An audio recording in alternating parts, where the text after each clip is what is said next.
So அனைவருக்கும் வணக்கம். இன்னைக்கு 9th சோசியல் சயின்ஸ்ல இருக்கக்கூடிய புவியியல் பாடத்தை பத்தி நம்ம பேசலாம். ஸோ இது வந்து நிலக்கோளம் 1, நிலக்கோளம் 2, அது புவியோட அகச்செயல்பாடு, புறச்செயல்பாடு. அடுத்து வளிமண்டலம், நீர்க்கோளம், உயிர்க்கோளம், மனிதனோட சுற்றுச்சூழல், நிலவரப்படை திறன், பேரிடர் மேலாண்மை, பேரிடரை எதிர்கொள்ளுதல். ஸோ அப்படியே நம்ம இங்க எழுதியிருக்கோம். ரைட்டா? ஸோ ஃபர்ஸ்ட் லெசன்ல வந்து புவியோட அமைப்பு, அதோட பாறைகளை பத்தி பேசியிருக்காங்க. அடுத்து புறச்செயல்பாடுல வந்து வானிலை சிதைவு, நிலமட்டம் அதை பத்திலாம் பேசியிருக்காங்க. தேர்ட் லெசன்ல வந்து வளிமண்டலத்தோட அடுக்குகள் அதை பத்திலாம் பேசியிருக்காங்க. அடுத்து வாட்டர் பத்தி, இது ஏர், இது வாட்டர். ரைட்டா? ஸோ நிலம், காற்று, நீரை பத்தி பேசியிருக்காங்க. அதுல இருக்கக்கூடிய பெருங்கடல்கள் பேசியிருக்காங்க. உயிர்கோளத்தை பத்தி சூழ்நிலை மண்டலம் என்ன அப்படின்னு சொல்லியிருக்காங்க. அடுத்து மனிதனும் சுற்றுச்சூழல் எப்படி இருக்கு, நிலவரப்படை திறன் எப்படி இருக்கு. சரி, இதுல என்ன நம்ம பெருசா சொல்ல வரோம் அப்படின்னு பார்த்தோம்னா, எதுக்கு இதெல்லாம் பேசுறோம்னா, நம்ம பூமியோட அமைப்பையே ஃபர்ஸ்ட் வந்து அகச்செயல்பாடு, பூமி உள்ள வரைக்கும் போயிட்டாங்க.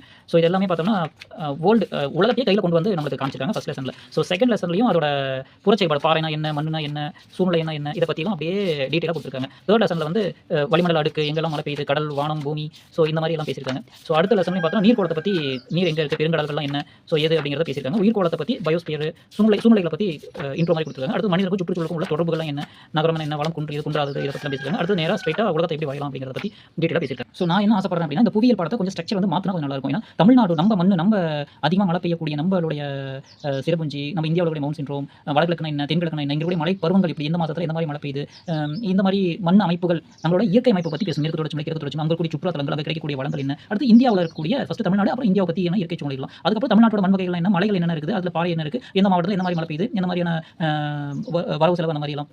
அப்புறம் மன்னார் வளைவுகளை பற்றி பேசலாம். அடுத்தது அதுக்கப்புறம் என்ன பண்ணலாம், உலகத்தை பற்றி நம்ம கொண்டு போனால் கொஞ்சம் நல்லா இருக்கும்னு நினைக்கிறேன். ஸோ இதில் தமிழ்நாடு உள்ள புந்து ஏதோ நம்ம படிக்கணும்னு நினைக்கிறேன். மேற்கு தொடர்ச்சி மொழியோ, கிழக்கு தொடர்ச்சி மொழியோ, இதெல்லாம் 10th நம்ம நிறைய படிச்சிருக்கோம். பட் இந்த அளவுக்கு உலகத்தை பற்றி ஃபுல்லாக ஆராய்ச்சி பண்ணி படிக்கிற நம்ம வந்து தமிழ்நாடு சின்ன சின்ன ஒரு மாவட்டத்தை பற்றி, இப்போ ஒருத்தருக்கும் அந்த மாவட்டத்தில் இது சிறப்பாக இருக்குதுங்கிற பாக்ஸ் கண்டென்ட் கொடுத்தாங்கன்னா, அல்லது அதை பற்றின சுற்றுலாத்தலங்களை பற்றி பேசினாங்கன்னா அது வந்து ரொம்ப உதவியாக இருக்கும். அந்த மாணவன் வந்து நேரடியாக பார்ப்பாம நம்மளோட மாவட்டத்தை பற்றி இந்த புத்தகத்தில் போட்டிருக்காங்க அப்படிங்கிறது, இந்த மண்ணில் நம்ம சரௌண்டிங், அப்போ அந்த மாவட்டத்தில் இருக்கக்கூடிய என்னென்ன விளைச்சல் வருது அப்படின்னு பேசுறப்போ அவனுக்கும் அந்த மண்ணோட தன்மை புரியும். ஆமா, இது வந்து செம்மண், அதனால இங்கே வந்து கடலை செடி தான் போடுறோம், சோளத்தட்டெல்லாம் வருது அப்படிங்கிறது, அந்த பயிர் விவசாய முறை எப்படி, அந்த மண்ணுக்கு என்ன விவசாயம் பண்ணிட்டு இருக்காங்க அப்படின்னு கலப்பயணமே அவனால, கரும்புக்கு என்ன தேவை, அப்போ கரும்பு எங்கிருந்து வருது, அதுக்கூட தன்மை என்ன அப்படிங்கிறதுலாம் அப்போ ஒரு மாவட்டத்தில் இருக்கக்கூடிய அவன் கண்ணில் பார்க்கக்கூடிய விளைச்சல்களை கண்ணில் பார்க்குறப்போ ஒரு மாவட்டத்தில் இருக்கக்கூடிய மண் வகைகள் அவனாவே தெரிஞ்சுக்குவான். ஓகே, அந்த பருவத்தில் எந்த மாதிரி விளைச்சலை கொண்டு வரணும் அப்படிங்கிறது தெரியும். தொழு உரம்னா என்ன, எப்படி செடியை வளர்த்தணும் அப்படிங்கிறத கண்டிப்பாக இந்த இடத்துல புவியியலை பற்றி அவன் தெரிஞ்சுக்கணும். செடி வந்து எப்படி விதைக்கணும், எப்படி அறுவடை பண்ணணும், எந்த மாதிரி தானியங்களை விதைக்கணும், மண்ணோட தன்மை எப்படி ஆராய்ச்சி பண்ணுறது, இதெல்லாம் தெரிஞ்சுக்கிட்டாங்கன்னா ரொம்ப நல்லா இருக்கும் நான் யோசிக்கிறேன். ஸோ என்ன பொறுத்த வரைக்கும் ஃபர்ஸ்ட்ல வந்து சொல்கிறது தான், ஃபர்ஸ்ட் வந்து குடிமியல் தான் வைக்கணும். வரலாறு தான் நம்ம படிச்சுட்டு இருக்கோம். வரலாறு, புவியியல், குடிமியல், பொருளியல் படிக்கணும். தயவு செஞ்சு அது வேண்டவே வேண்டாம். குடிமியல் தான் ஃபர்ஸ்ட் வைக்கணும், நெக்ஸ்ட் தான் புவியியல், நெக்ஸ்ட் தான் வரலாறு. ஸோ இப்படி இருந்துச்சுன்னா மட்டும்தான் ஃபர்ஸ்ட் சட்டம் என்ன, நம்ம யார், நம்ம எங்க வந்தோம், அந்த மாதிரி படிச்சுட்டு அதுக்கப்புறம் வந்து